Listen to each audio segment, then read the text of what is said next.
when we look at all the propaganda that's spinning around on the internet, on social media, on the network media, worldwide media, we see two things coming into question.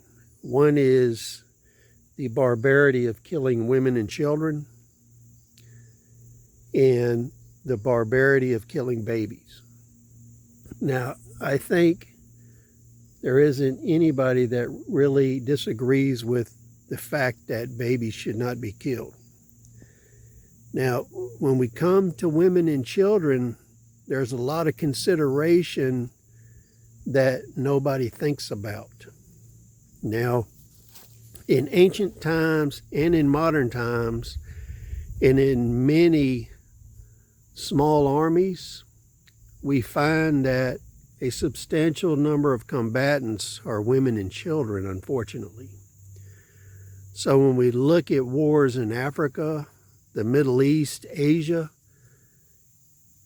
we find that in some armies, children and women are in greater numbers than men in the armies, especially when we look at irregular forces.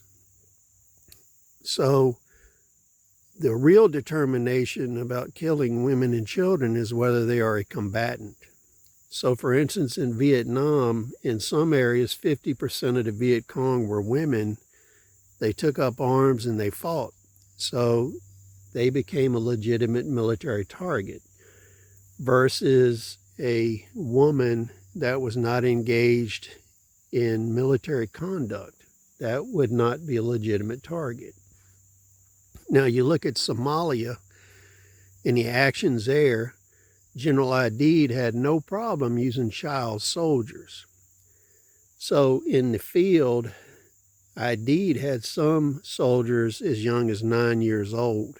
And it was very common to have 13, 14, 15, 16, 17-year-olds as combatants in a lot of these armies. So as we move forward, we may need to make a real distinction between what is a combatant and what is a non-combatant when we talk about the rules of engagement, what's fair in war and what's not. So please share your thoughts. We'll see you on the next video.